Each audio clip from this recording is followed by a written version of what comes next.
¿Quién somos nosotros para poder adorarte? Y acá estamos, Señor, exaltamos tu nombre.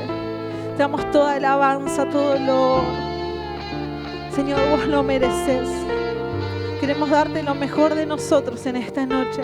Y queremos, Señor, recibir tu palabra con un corazón dispuesto, Señor, predispuesto, Señor, no solamente a escucharla, sino también, Señor, poder llevarla en práctica. Queremos poder ser de esos hijos que escuchan tu palabra, Señor, y que dan mucho fruto para la gloria de tu nombre. Disponemos nuestro corazón y una vez más te decimos, Señor, que tengas libertad para actuar, para orar, como vos quieras hacerlo.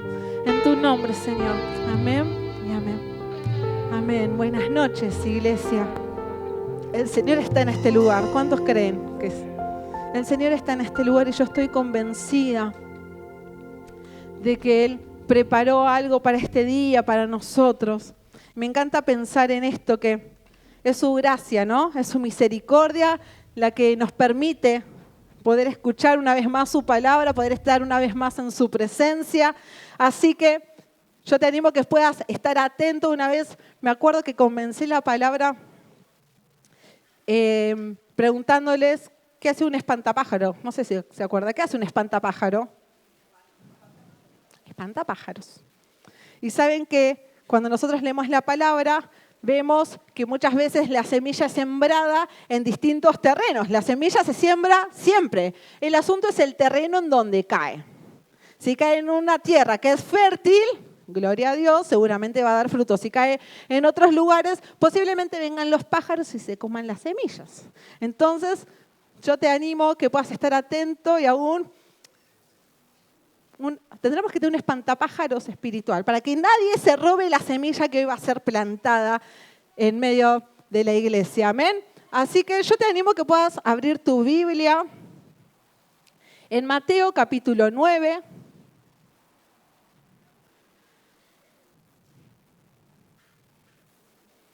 Un solo versículo, está acá en la pantalla, cualquier cosa también. Mateo capítulo 9, versículo 17. Y mientras usted lo busca, yo voy a... Y dice así: nadie echa vino nuevo en odres viejos, porque entonces los odres se revientan, el vino se derrama y los odres se pierden, sino que se echa vino nuevo en odres nuevos y ambos se conservan. ¿Sí? Es un texto que es muy conocido, de hecho es una parábola que usa Jesús, ¿sí? Y Jesús muchas veces enseñaba a través de estas historias de parábolas con ejemplos de la vida cotidiana o ejemplos que eran significativos para las personas que estaban en ese lugar, ¿no? Y a través de las parábolas lo que hacían era decirles verdades muy profundas a la gente para que ellos la pudieran entender. No sabemos si tomaba la magnitud, si la gente en principio entendía del todo, pero la parábola, la historia que Jesús les contaba, en principio la entendían, ¿sí? Entonces estaba Jesús y vienen unos discípulos de Juan el Bautista y unos fariseos y vienen a hacerle algunas preguntas así medias... medio como, no es un lenguaje, pero como a picar un poquito el tema, ¿no? El ambiente. Le dice, ¿por qué ustedes, vos, Jesús y tus discípulos, no ayunan como lo hacemos nosotros? Como lo hacemos nosotros los discípulos de Juan, como lo hacen los fariseos. Y Jesús le empieza a dar toda una explicación. Y en medio de la explicación aparece este versículo. Y le dice, mira, nadie arregla un vestido nuevo, un vestido viejo con un pedazo de tela nueva, ¿verdad? O al revés. Y después dice, con el vino pasa lo mismo. Nadie puede poner vino nuevo en odre viejo. Y yo digo, ¿qué tiene que ver esto con el ayuno? Lo averiguaremos a lo largo de la palabra, estate atento, ¿sí? Pero Jesús le empieza a hablar de esta parábola, ¿sí? Le dice, mira, no podemos mezclar ni tela vieja con tela nueva porque la verdad se van a arruinar las dos cosas. No podemos mezclar, no podemos poner vino nuevo en odre viejo porque se va a reventar. Pero nos vamos a quedar solamente con la parábola del vino y los odres. Saben que cuando leemos estas palabras vemos que Jesús habla principalmente de dos elementos. El vino, gracias, y los odres. El vino y los odres. Esos dos elementos, ¿sí? Todos sabemos lo que es el vino, lo que yo no sé si vos sabés cómo se produce el vino, ¿no? Dicen que primero se exprime la fruta, digamos, y ese jugo era lo que se ponía dentro de los odres. ¿Qué pasaba? Eso se fermentaba y lo que era el azúcar se convertía en lo que es el alcohol. Yo quedé anonadada con eso. ¿Cómo no le ponían alcohol etílico, ponele? No, no era así. Era que se fermentaba el azúcar y eso era el alcohol, ¿no? Entonces, ¿qué pasaba? Vos ponías el jugo de la uva y eso se fermentaba y generaba gases, por lo que eso se tenía que expandir, tenía que poder ser flexible ese odre, ¿sí? Por otro lado, los odres, iba a traer una foto, pero un poco impresionable. No estaba, me dio un poquito de impresión, así que no la traje por eso. Los odres eran recipientes donde se guardaban el vino, el aceite, ¿sí? El agua, y lo que era un cuero de una cabra, de una oveja. Lo que hacían era coserles las extremidades, excepto el cuello. Generalmente dejaban el cuello libre y por ahí servían, ¿no? Volcaban el vino. Y tenían características específicas, ¿sí? Cuando nosotros pensamos en los odres, podemos pensar en odres nuevos, y los odres nuevos dicen que eran flexibles, eran elásticos, ¿sí? Entonces, si fermentaba el vino, no pasaba nada, se expandía y ya está. Sin embargo, los odres viejos no tenían esa capacidad. Entonces, si ponían vino en ese odre que ya estaba estirado, ya estaba reseco, se rompía el odre y se perdía el vino y se arruinaba el odre. Entonces Jesús le dice, mira, no se puede hacer eso, no se puede mezclar lo viejo con lo nuevo. O es lo viejo o es lo nuevo, pero no se pueden mezclar. ¿Sí? Los odres viejos entonces se quedaban con las formas del vino anterior, que tenían anteriormente, ¿no? Imagínense que queda el armazón ya vacío, ya sacaron el vino y queda el armazón, con la forma que había quedado del vino anterior, ¿sí? Pero eso podía ponerse en riesgo si se le echaba el vino nuevo. ¿Saben que podríamos identificar a los odres viejos? Y préstame atención. Podemos identificar a los odres viejos como aquellos que creen que el pasado es lo mejor. Yo tengo esta forma, soy así y siempre lo seré. Yo hago las cosas de esta manera, las hice así y siempre las haré de esta manera. Siempre, ¿no? Lo pasado fue mejor. Los avivamientos del pasado fueron los mejores. Los cristianos del pasado, esos sí que eran cristianos. ¿No? Todo tiempo pasado fue mejor.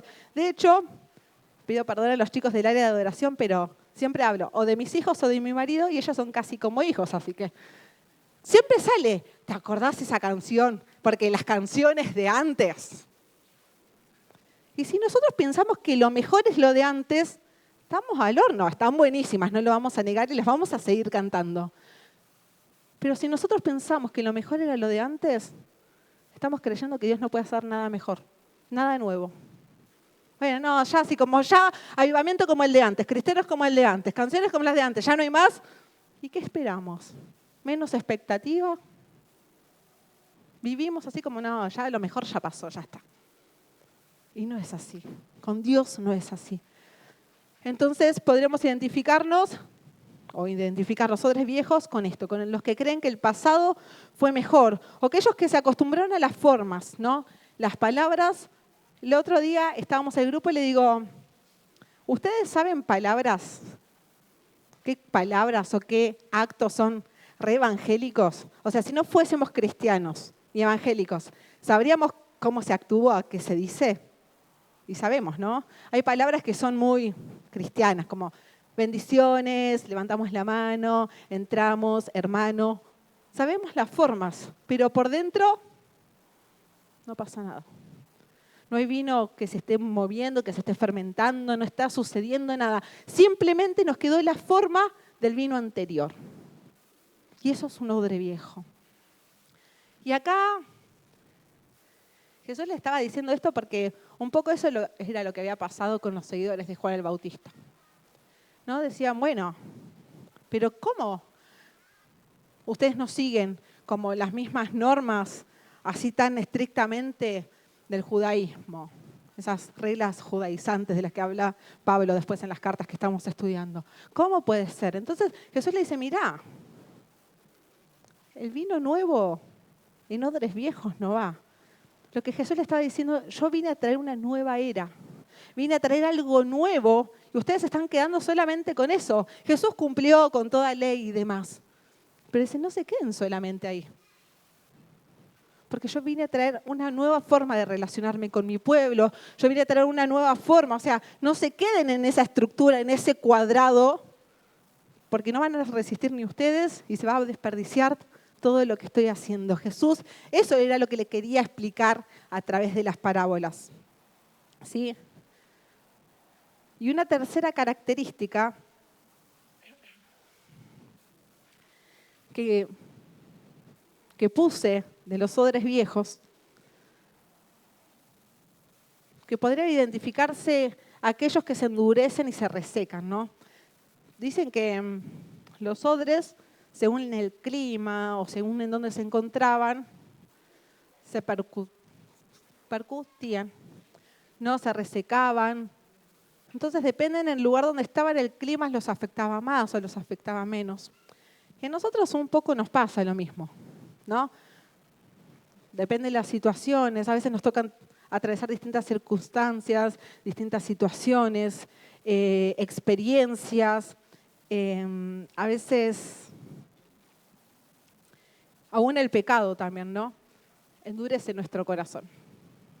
Nos resecamos, ahí, nos quedamos ahí, sin vida, duritos, ya no. Y Dios quiere hacer cosas nuevas y me quedo ahí porque no puedo salir, porque no, ya está, lo mejor ya pasó y ahora como me pasaron cosas que no están buenas, me quedo ahí, ¿no? Y estoy reseco y me empiezo a agrietar, ¿sí? El pecado es las heridas, las pruebas o las dificultades de la vida pueden endurecernos, resecarnos espiritualmente y volvernos menos sensibles a la voz y a la obra de Dios.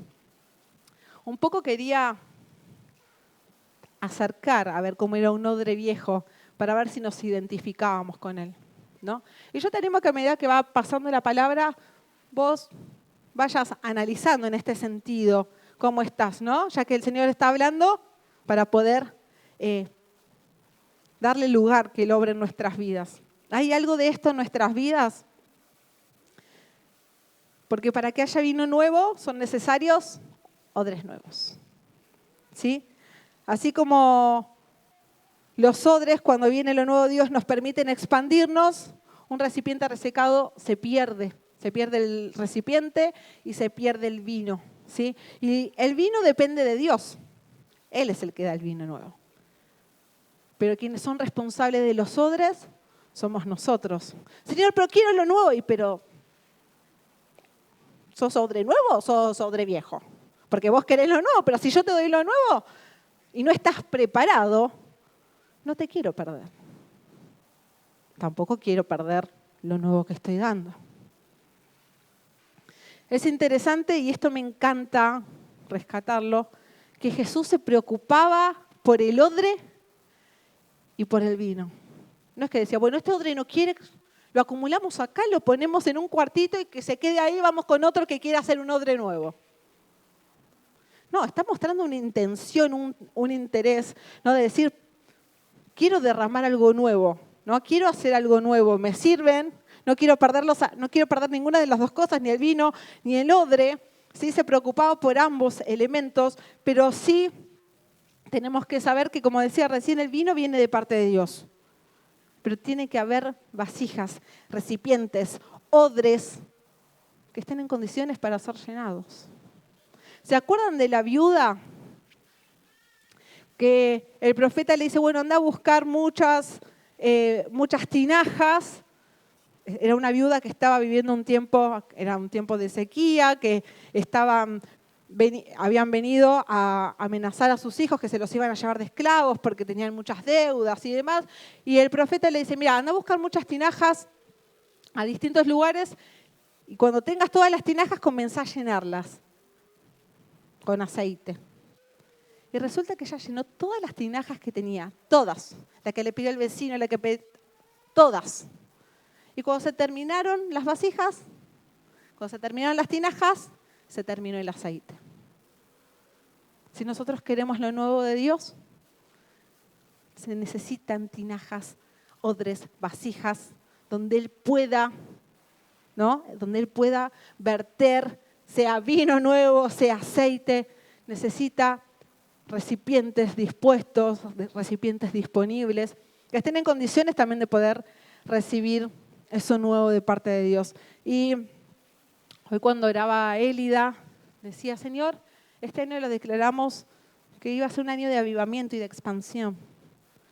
Y cuando yo leía que los odres se expandían, cuando fermentaba el vino, dije, nosotros somos odres. Decirle al que tenés al lado, sos un odre. Después vamos a ver si somos viejos o somos nuevos, pero por lo pronto somos odres. ¿Verdad? Por lo pronto somos odres. Y ahora veremos qué tipo de odres, pero mientras haya odres, vamos bien en principio. ¿Sí? Y si nosotros queremos esa expansión, debemos procurar ser esos odres nuevos que pueden expandirse, que pueden ser flexibles, que pueden y están en condiciones de recibir lo nuevo de Dios. Amén. Y me encantan los odres porque en el odre se ponía el vino y ahí se fermentaba, se desarrollaba todo y después de ahí se servía. ¿No es fantástico? Viene el vino, se prepara todo y se da. Y así es con Dios. El Señor viene sobre nosotros, nos da eso nuevo, no se va madurando en nosotros y nosotros lo volcamos. No queda para siempre en el odre. Sirve también. Y algo que les comentaba, hay cosas que los que vinieron a la reunión de servidores ya las saben. Pero hay cosas, había una pregunta que yo me hacía y decía, ¿qué pasa con los odres que ya fueron utilizados? ¿No? ¿Qué pasa con los odres que ya se resecaron, que ya tienen una forma, que son odres viejos? ¿Qué pasa con ellos? ¿No son usados nunca más? Y empecé a investigar un poquito acerca de eso y me enteré que hay un proceso de renovación para reutilizar los odres. Y es algo que el Señor me hablaba acerca de nosotros también, ¿no? Porque a veces pasamos muchos años dentro de la iglesia y hay cosas que a veces nos quedamos como cuadrados con eso, ¿no? O estructurados, o nos conformamos, o nos acostumbramos. Sin embargo, el Señor me hablaba acerca de que, bueno, puede comenzar un tiempo de renovación. Queremos expandirnos. Dios nos dio una palabra y yo estoy segura que la va a desarrollar, la va a llevar a cabo en nuestras vidas, pero hay una parte que tenemos que hacer nosotros, porque el vino depende de Dios, pero los odres dependen de nosotros y de vos y de mí y de cada uno. Es responsabilidad de cada uno como cuerpo estar preparados. Y este proceso de renovación lo separé en 3 etapas, ¿sí? Nunca había entrado a páginas así de campo y cosas así, bueno, y ahí me estuve enterando un poco de algunas informaciones. Primero, lo que se hace con el odre que ya fue utilizado, un odre viejo, es una limpieza profunda, ¿sí? Se saca todos los residuos, se lava completamente, pero hay que sacar todo, porque si queda algo, se hace moho y toma olor y ya complicaba las cosas. Entonces había que limpiarlo en profundidad.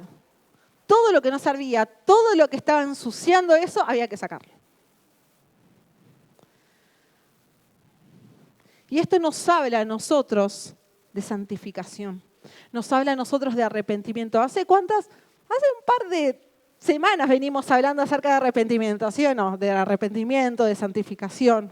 Bueno, hay algo que Dios está hablando fuerte. Y esto habla de santificación, de arrepentimiento, de resolver aquellas cosas que quizás naturalizamos. Bueno, no, como estoy acostumbrado a hacerlo, como que ya ni lo cuento como pecado. Listo, queda ahí. No, y la limpieza tiene que ser profunda, porque el pecado nos entumece. El pecado no confesado nos mata por dentro. Las cosas no resueltas nos desgastan y nos impide recibir algo nuevo de parte de Dios. En el Salmo 32:3, David dice, mientras callé, se envejecieron mis huesos, en mi gemir todo el día. Mientras no haya confesión y arrepentimiento genuino, no hay transformación, hay muerte. Yo por fuera puedo estar intacto, pero por dentro voy muriendo. Fíjense que lo que decía el salmista, dice, mientras callé se envejeció, o sea, por dentro se empezó. La muerte espiritual empieza por dentro. No es que vos lo ves y decís, empieza por dentro. Quizás no se ve a simple vista, pero empieza por dentro. Cuando no hay confesión, ¿sí? No hay transformación, sino muerte. Proverbios 28:13 dice, lo compartía Alexis el viernes en la vigilia. Dice, el que encubre sus pecados no prosperará, mas el que los confiesa y se aparta alcanzará misericordia, ¿sí? Ocultar entonces lo que nos pasa trae desgaste, trae muerte espiritual, trae sequedad espiritual. Podemos hacer muchas cosas. Yo me la puedo pasar adentro de la iglesia. Me la puedo pasar en todas las actividades que haya. Todo, puedo hacer de todo, pero nada va a prosperar. Porque dice que el que no confiesa no prosperará. Pero el que confiesa, el que se arrepiente, dice, va a alcanzar misericordia. ¿Sí? Y eso pasa con el pecado. Cuando no es confesado, cuando no nos volvemos de todo corazón a Dios, pasa eso, trae muerte. Y la religiosidad un poco también trae muerte. Digo un poco, para que no suene tan fuerte. Trae muerte.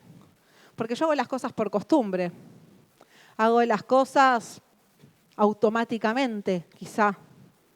Pero eso también trae muerte espiritual, ¿no? Cuando no hacemos las cosas a conciencia, cuando no nos volvemos a Dios de todo corazón.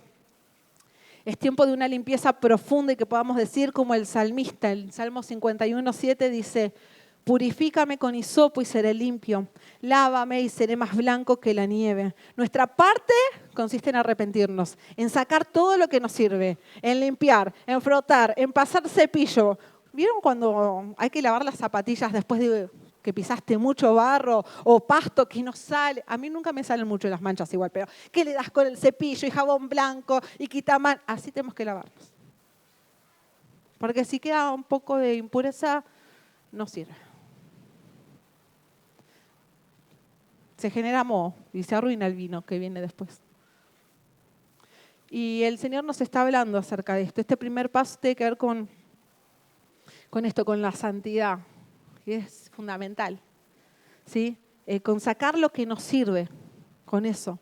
Porque el segundo paso es rehidratación y ablandamiento. Dijimos que el cuero quedaba como duro, ¿no? Entonces había que ablandarlo para ponerle el vino nuevo, para que no se reviente y no se arruine. Si entonces los odres se dejaban en remojo y se les ponía sal. Entonces, dice que también se le daban unos golpecitos ahí como para aflojarlo tiqui-tiqui, ¿sí? Para que recupere su elasticidad. Pero encontré algo nuevo que los que vinieron a la reunión de servidores tampoco lo escucharon porque lo encontré ahora. Los ponían en agua y los ponían en sal. Y saben que la sal era un elemento muy caro en la antigüedad, no sé, tampoco era que se podía desperdiciar la sal, ¿no? Era muy caro y en la Biblia aparece muchas veces, utilizada muchas veces. Pero una de las veces que aparece utilizada la sal es en el segundo libro de Reyes 2, 19 al 22, que relata los primeros milagros que hace Eliseo, ¿sí? Un profeta que, digamos, sucede de alguna manera a Elías. Y mira lo que dice Segundo de Reyes 2, del 19 al 22. Luego, los habitantes de la ciudad dijeron a Eliseo: Señor, como usted puede ver, nuestra ciudad está bien ubicada, pero el agua es mala y por eso la tierra ha quedado estéril. Tráiganme una vasija nueva y échenle sal, ordenó Eliseo. Cuando se la entregaron, Eliseo fue al manantial y al arrojar allí la sal, exclamó: Así dice el Señor, yo purifico esta agua para que nunca más cause muerte ni esterilidad. A partir de ese momento y hasta el día de hoy, el agua quedó purificada según la palabra de Eliseo. Tráiganme sal. Y dice que la echó en el agua y el agua fue purificada.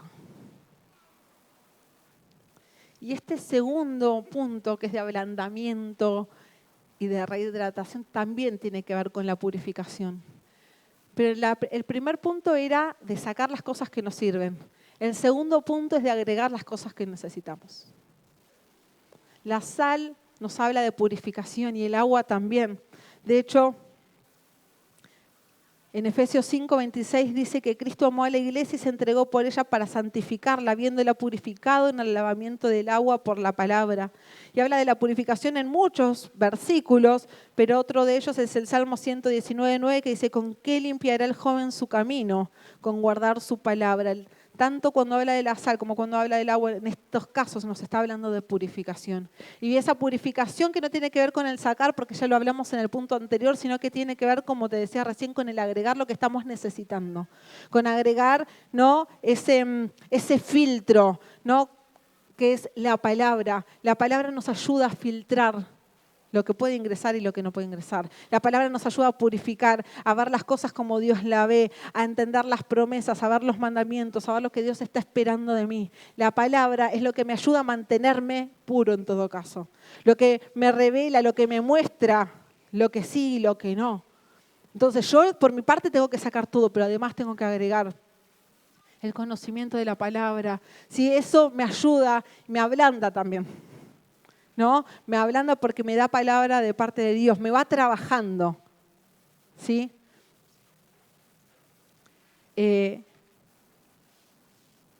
Necesitamos esto de volver a la palabra, ser oidores y hacedores de ella.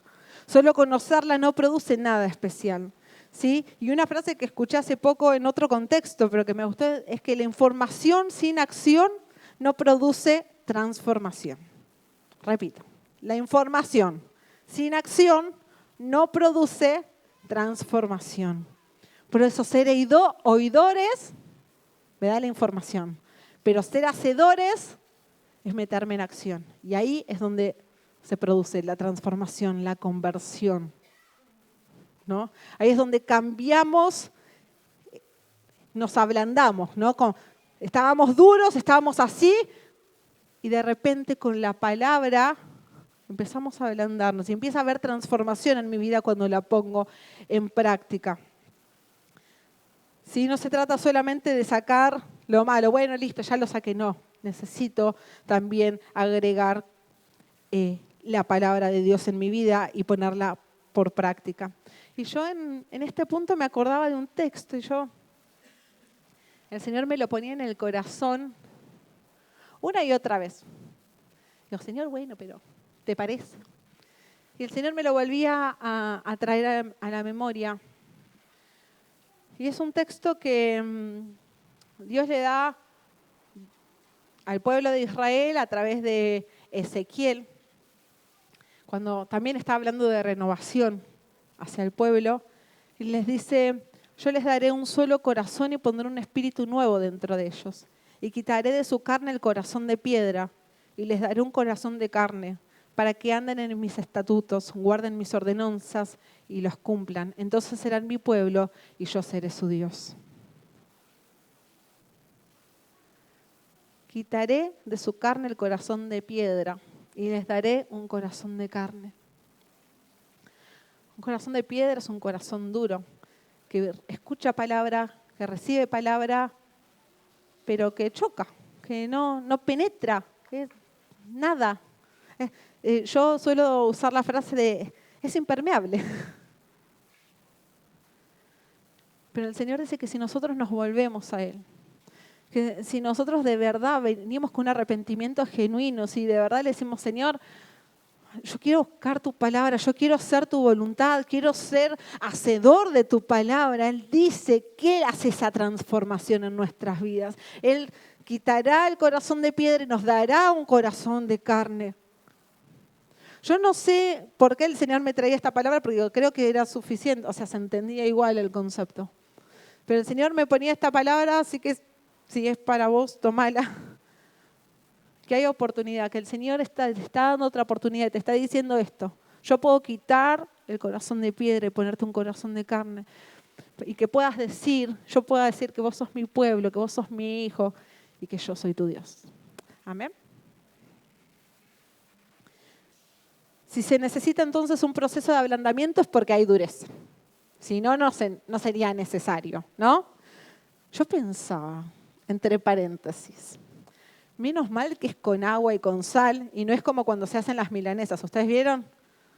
¿Con qué le dan a la milanesa? Con el martillito. Gracias a Dios que es misericordioso y tiene gracia, ¿no? Por nosotros que agua y sal, ¿no? Esperemos no llegar a otro punto. Dice, Dios promete quitar de su pueblo el corazón de piedras y darles un corazón de carne. Está nuestra responsabilidad humana, porque cuando nosotros leemos el versículo anterior de Ezequiel, dice, bueno, Él da esta promesa, pero antes dice, bueno, si quitan los ídolos, si dejan de hacer estas cosas, entonces voy a hacer esto. Hay una responsabilidad que nos toca a cada uno de nosotros. Y Él hace la parte que solamente Él puede hacer, ¿sí? Este paso nos devuelve la identidad. Serán mi pueblo y yo seré su Dios. Nos da claridad, nos da propósito, ¿no? Nos da guía, nos da dirección, nos da luz, nos da claridad en medio de la confusión y nos capacita para ser agentes de bendición. Yo pensaba, cuando leíamos los versículos estos donde estaba Eliseo que llevó sal al agua, o sea, porque el agua era mala, producía esterilidad en otro lado. No era que el agua era mala y solamente el agua era mala y no afectaba a nadie. Porque el agua era mala, claro, los cultivos, todo. ¿Qué pasaba? Pero cuando el agua fue buena, cuando el agua fue purificada, eso trajo bendición. Dice que se fue quitada toda esterilidad de esa tierra. Y lo mismo pasa en nuestras vidas. Cuando nosotros vamos con toda sinceridad a Dios y nos purificamos, también nuestro entorno, nuestro alrededor también es bendecido, ¿no? Y damos fruto. Y no solamente damos fruto, damos buen fruto. Amén. Así que ese es el segundo paso. Ablandamiento y hidratación. Y para terminar este proceso, se hace un sellado, ¿sí? Entonces los odres, que se acuerdan que eran cueros de animales, bien, se untan o se ponen en aceite, ¿sí? Este proceso lo que hacía era impermeabilizar el cuero, ¿sí? Lo nutría y le devolvía la flexibilidad. Entonces ya podía recibir vino nuevo. Si era flexible, podía recibir vino nuevo. Pero en la Biblia el aceite representa el Espíritu Santo, representa la unción, ¿sí? A los profetas, a los sacerdotes y a los reyes se los ungía con aceite, ¿no? Y de hecho había elementos que también se ungían con aceite, utensilios que se iban a llevar al templo y también los ungían con aceite porque eran para un propósito, para una tarea específica, iban a estar en un lugar específico. Lo mismo pasaba con los profetas, con los sacerdotes y con los reyes. Los ungían no porque sí, los ungían para algo en particular, ¿sí? Y del mismo modo pasa con nosotros. En Isaías 61, 1 y 2 dice, el Espíritu del Señor está sobre mí porque me ha ungido el Señor para traer buenas nuevas a los afligidos. Me ha enviado para vendar a los quebrantados de corazón, para proclamar libertad a los cautivos y liberación a los prisioneros, para proclamar el año favorable del Señor y el día de la venganza de nuestro Dios, para consolar a todos los que lloran. El Espíritu del Señor está sobre mí porque me ha ungido para... 2 puntos. Para rey, para sacerdote, para proclamar el evangelio, para sanar a los enfermos, para. ¿Para vos mismo? No. Para. En primer lugar dijimos que el aceite terminaba de curar. El aceite completaba la obra que se había empezado con la purificación, que se había lavado y se había quitado todo lo demás. Bueno, el aceite completaba ese proceso. Empezaba con la limpieza y terminaba con el aceite. Terminaba de sanar, terminaba de restaurar, terminaba de ablandar, terminaba de preparar para. Porque es el Espíritu Santo el que hace la obra. Estoy leyendo un libro que tiene muchísimos años y que cada vez que leo, lo tengo que leer de a párrafos, casi porque me vuela así la mente, es como que lo tengo que volver a leer y volver a leer, que se llama Buenos días Espíritu Santo, de Benny Hinn. Librazo para el que lo quiera leer, tiene muchos años ya, y habla de la relación con el Espíritu Santo. Y es fantástico, ¿no? Lo que él menciona acerca del Espíritu Santo. Pero cuando nosotros entendemos que si le damos la libertad, él puede hacer tremendas cosas. Pero libertad esa que es de verdad, esa que le decimos a Espíritu Santo, lo que quieras. Dale. Acá estoy, haz lo que quieras en mí, haz lo que quieras conmigo. Es tremendo. Y Él es el que completa la obra, porque el que la empezó, la perfecciona. Y es lo que quiere hacer en nuestras vidas. Aquel que empezó la buena obra la quiere perfeccionar. No quiere que te quedes a mitad de camino. No quieres que te quedes ahí solamente, no, yo me quedo porque cosas eran las de antes, ¿no? No. Lo nuevo de Dios es lo mejor que nos puede pasar. Y este aceite tiene un doble propósito, terminar de sanar y de restaurar. Y también ese propósito por el cual estamos acá. Estamos para algo, no estamos porque sí. No estamos acá ni en este tiempo ni en este momento porque sí, sino que el Espíritu Santo no solamente termina la obra, sino que nos impulsa a ir por más. Nos impulsa a hacer lo que Él se propuso hacer en este tiempo, con tu vida, con la mía, a través nuestro, ¿sí? Y si nosotros seguimos hablando de expansión, este texto de Isaías, lo tenemos que tener en la heladera. Te lo vuelvo a leer, el Espíritu del Señor está sobre mí, porque me ha ungido con aceite el Señor, para traer buenas nuevas a los afligidos. Me ha enviado a vendar a los quebrantados de corazón, proclamar libertad a los cautivos y liberación a los prisioneros, para proclamar el año favorable del Señor, el día de la venganza de nuestro Dios y para consolar a todos los que lloran. Jesús lo dijo muchos años después a todo esto, ¿no? Dice, vayan y hagan todo esto.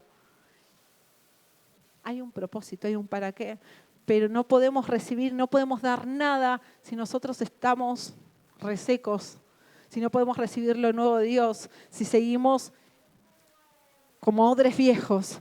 Pero gracias a Dios y gloria a Dios que nos da la oportunidad de estar en un proceso de renovación, si fuese necesario, de comenzar un proceso, de continuarlo. No sé en qué altura estés, si sos odre nuevo, odre viejo o estás en ese proceso.